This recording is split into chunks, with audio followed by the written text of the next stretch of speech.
Halo semuanya, selamat datang di segmen analisa. Teka-teki dari meninggalnya diplomat muda Arya Daru Pangayunan sampai sekarang masih menjadi misteri. Apakah betul ini karena keinginan dirinya sendiri atau ada pelaku di luar sana yang membuat seolah-olah Arya Daru melakukannya karena ulahnya sendiri.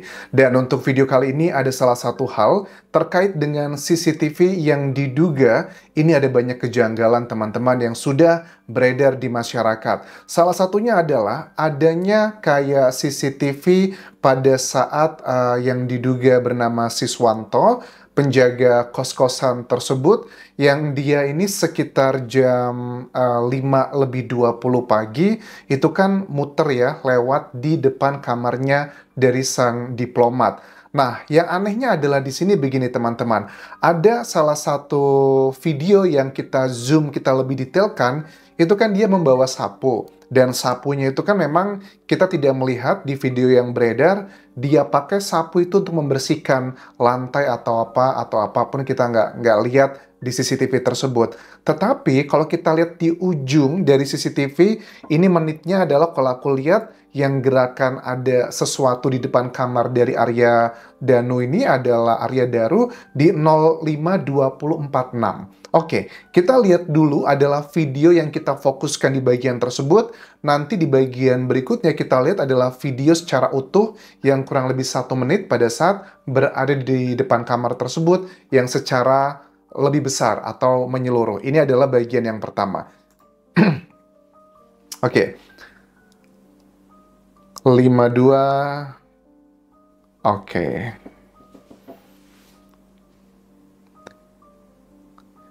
Kini masih detik-detik pada saat terduga penjaga kos itu akan ngelewatin dari, nah, apa itu gerakan di ujungnya di menit 05.24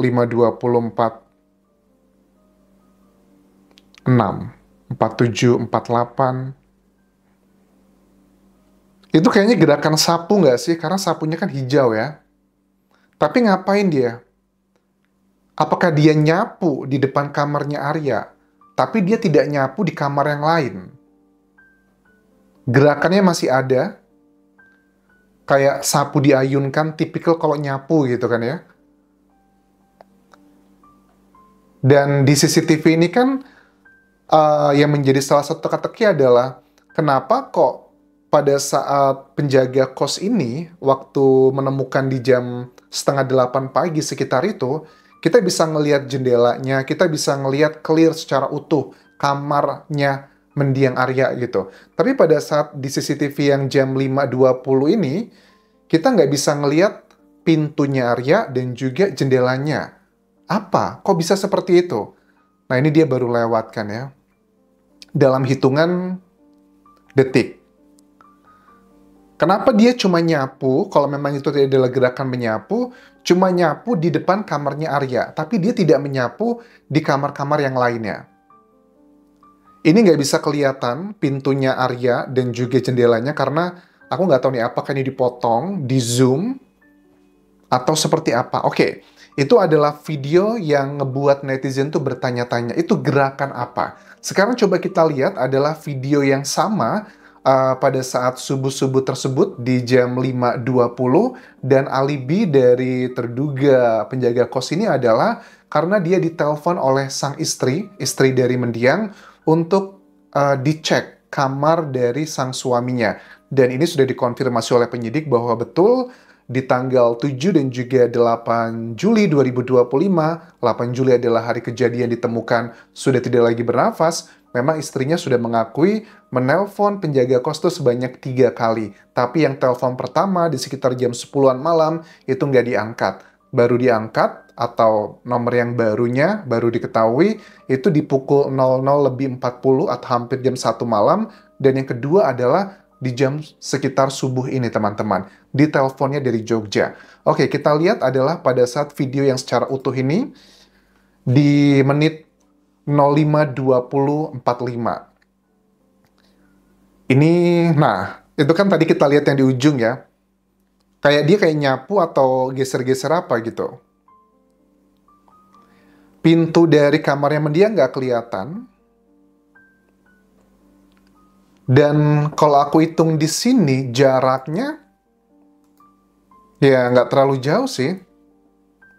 Terus dia ngeliat-ngeliat, itu bukan kamar Arya yang dilihat ya. Betul, itu bukan kamarnya dari mendiang, tapi adalah kamar tetangga sebelahnya. Nah, di depan kamarnya Arya, ini kita nggak tahu dia ngapain gitu. Karena dia ada gerakan-gerakan yang tadi seperti itu. Terus dia balik lagi. Nah, sapunya kan ada ijo-ijonya tuh ya, yang dibawa. Menurut aku sih gerakan yang tadi di ujung, nah terus dia ngeliat di kamarnya Arya lagi. Kayaknya si dugaanku itu adalah kayaknya dia tuh membersihkan sesuatu di depan kamarnya Arya. Nggak tahu, ngebersihinnya itu adalah apakah sebuah modus aja karena nggak enak pengen ngecek gitu kan ya. Atau itu ada memang beneran kotor. Maksudnya modus tuh gini ya, apa? Kita kan masih belum tahu secara clear ya. Kenapa istri dari mendiang ini menelpon penjaga kos untuk dicekin. Dan kita juga udah lihat bahwa alasan dari uh, istri dari mendiang Arya begitu khawatir, menurut kakaknya atau kakak ipar dari mendiang ini adalah jam 9 malam itu adalah telepon terakhir dengan sang suaminya. Kondisinya saat itu Arya Daru itu sedang selesai belanja dari Grand Indonesia dan naik taksi mau pulang ke kos-kosan. Setelah itu udah nggak bisa lagi dihubungin. Tetapi kenapa sudah dihubungin berhasil dengan penjaga kos-kosannya, kenapa tidak diketok pintunya? Bilang, Mas Arya gitu, ini ada telepon dari istrinya gitu. Padahal juga jam setengah 12 malam, ada CCTV yang menunjukkan mendiang pun juga sempat buang sampah. Oke, ada yang bilang bahwa membuang sampah malam hari itu nggak common, Anjas. Menurut aku nggak ya, aku pun juga sama, tinggal di apartemen, juga kalau buang sampah itu malam, ada juga yang pagi, karena kalau kenapa buangnya malam, kalau ada sampah-sampah yang basah, itu kan tidak mengganggu aroma ruangan gitu. Jadi kalau ada yang bilang bahwa ngebuang sampah di malam hari adalah aneh, I don't think so. Itu hanyalah masalah faktor kebiasaan begitu. Apalagi kalau tinggalnya, ini kan area tinggal di kos-kosan gitu yang relatifly kamarnya lebih kecil. Jadi kalau ada bahan makanan yang basah, bekas makan ayam atau sayur dibuang, itu kan akan mengganggu aroma pada saat tidur. Oke, itu adalah teka-teki yang masih belum clear, yang menurut aku bisa menjadi petunjuk. Kalau aku hitung, di video ini kan ada menit-menit pada saat gerakan sapu yang di depan rumah, di depan kamarnya Arya itu di menit 05.24.6. Sementara dari bagian depan 05.24.4 kurang lebih itu kan jaraknya sekitar 2 detik 3 detik. Dan ini video juga cuma 1 menit. Dan aku yakin sih, mungkin gerakan itu bukan kali pertama dilakukan, tapi sebelum-sebelumnya juga sudah dilakukan. Dan tidak ada pengetukan pintu, karena kalau dibuka pintunya, kayaknya bakal ada bayangan sih kelihatan di situ, atau gerakan lah di bagian ujung pintu tuh bakal kelihatan. Apa yang terjadi gitu loh? Apakah ada sesuatu yang dilihat dan sudah diketahui dari penjaga kos ini, tapi masih belum disampaikan oleh penyidik? Oke, itu adalah bagian yang masih menjadi teka-teki dari seorang Siswanto yang diduga adalah orang yang berada di dalam CCTV ini, teman-teman. Terus, waktu aku lihat ada wawancara yang semalam di TV One ya, ada keterangan dari Pak Ito Sumardi ya. Ini adalah mantan Kabareskrim Polri dan juga mantan Duta Besar Republik Indonesia untuk Myanmar, Komjen Pol Purnawirawan Ito Sumardi. Beliau ini cukup unik ya responnya. Dia sempat ngomong katanya dengan sejumlah koleganya, sama-sama anggota polisi kan ya. Kenapa kok ada narasi akan ada ekshumasi lagi atau penggalian makam untuk dilakukan pengecekan otopsi? Nah, kenapa itu dipertimbangkan? Apakah sebenarnya tidak dilakukan otopsi, hanya visum luar saja? Karena visum luar itu kan cuma ngecek ya, misalnya kayak kaku mayat, dilihat ada luka-luka atau apa, hal-hal yang janggal tapi dari luar gitu. Tapi kalau otopsi itu dibedah semuanya, diambil sampel-sampel bagian-bagian krusialnya untuk dilakukan tes laboratorium dan sebagainya.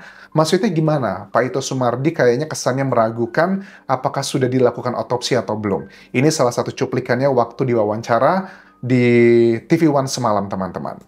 Saya mendengar beberapa teman-teman di Polda mengatakan ekshumasi masih dipertimbangkan. Oke. Ekshumasi masih dipertimbangkan. Berarti ada satu pemeriksaan awal yang mungkin dianggap sebagai visum luar karena hanya tidak ditemukan kekerasan. Visum luar itu hanya menentukan tidak ditemukan kekerasan di sana ya. Oke. Tapi kalau otopsi pasti dilihat di dalam. Oke. Nah, dari cuplikan ini aja kita udah bisa menangkap kayaknya ada keraguan gitu. Tapi keraguan ini sudah langsung dijawab. Aku lihat di salah satu artikel di Tempo hari ini, teman-teman. Ada keterangan dari dokter forensik RSCM, Ade Firmansyah Sugiharto, yang mengatakan bahwa tim forensik RSCM tidak hanya melakukan otopsi luaran terhadap jasad diplomat Kemlu, tapi juga dilakukan secara menyeluruh. Ini adalah pesan yang disampaikan kepada Tempo pada Selasa 15 Juli 2025. Hasil otopsi sementara dari tim forensik RSCM telah dirampungkan. Sampel pemeriksaan kini telah dikirimkan ke Pusat Laboratorium Forensik Puslapfor Polri menunggu hasil Puslapfor. Saat ini kepolisian masih menunggu hasil proses otopsi tersebut untuk dapat menentukan langkah penyelidikan selanjutnya.